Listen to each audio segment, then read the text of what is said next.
Thank you very much, Reverend Proctor. Our second speaker today is Juan Applin. Juan lives in Whitehall and is a lifelong Ohioan, originally from Springfield. He works at a small business as an employee in retail clothing, where he has worked for 18 years. He has been a strong advocate for workers' rights, and it's my pleasure to bring him to the podium.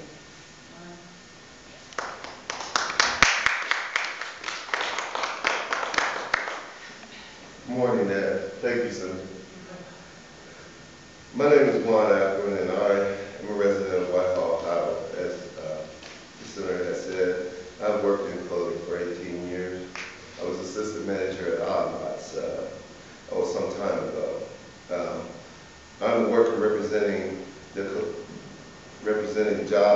Columbus Jobs with Justice, a coalition of unions, community centers, and organization and faith groups building a movement for workers' rights. The business where I work pays a decent wage, and I earn a 1-week paid vacation every year. My job, like many other jobs, does not offer health care, 401k, a health benefit. A decent wage is very important for workers such as myself.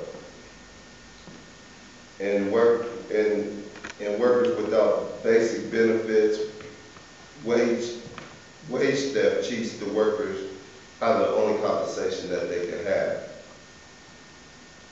If my wages were stolen or I was forced to work off the clock,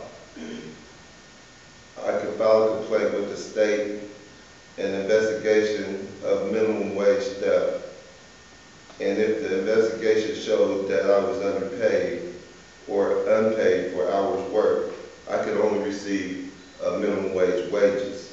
But the only rate of minimum wage for Ohio workers cannot recover wages owed to them beyond minimum wage.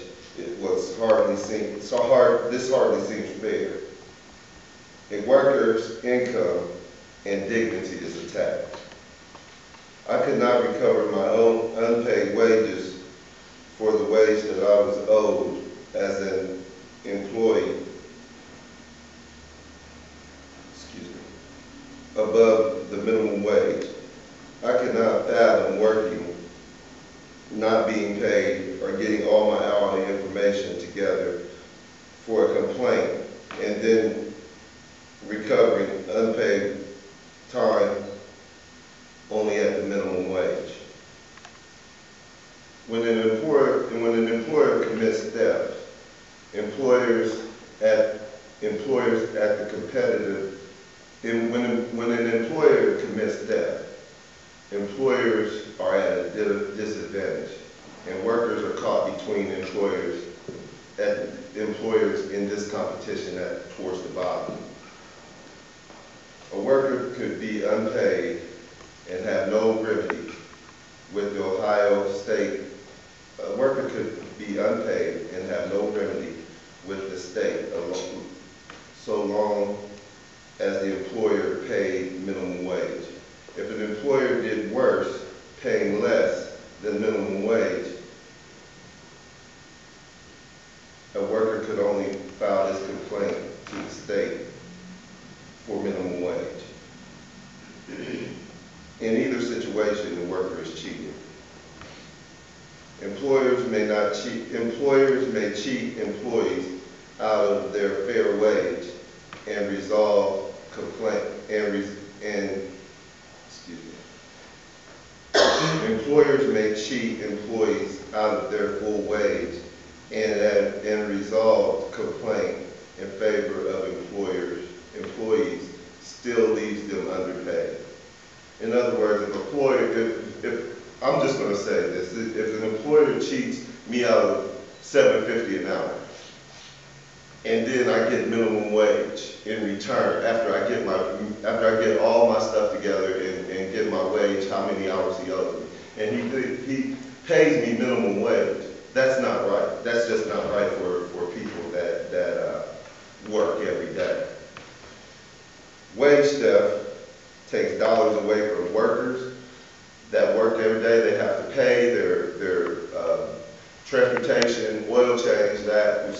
stealing from you. It's just not right. You know, I used to work at Outlots, and people give you what they're going to pay you for full time, and they give you a salary, and they pump you up, and they tell you that they're going to pay you because you're a good person. Then they cheat you because you work 50 and 60 hours based on a 55-hour check, and that's not right. You know. And then I know some people that, like the foreigners come over here, some Mexican people. I'm sorry I'm going off pattern, but they work for people that's making $11 an hour. These people make $7 an hour, and that's not right. This organization is trying to make these things right for people, and the senator will fight hard for us that we might get our wages, and that the job market may be fair for everyone, not just me and you, but everyone. The people come over here trying to make a living for themselves, and they can't make it because an employer doesn't want to pay the right way. That needs to stop. Without full wage protection beyond minimum wage, workers are at risk. I know workers who are immigrants, and their employer or contractor takes advantage of them by underpaying or not even paying. Seeking help would be out of reach to me and most workers. Investigations by the state are especially necessary for workers. Again, we have to put need over greed and people over profits. We need jobs and justice for workers. I am speaking out on this National Day of Action to stop wage theft, because workers deserve protection for their full wage. I support the federal legislation and the state legislation that will be introduced by our Ohio Senator Sue Morano, and I respectfully ask the senator to support it. Thank you.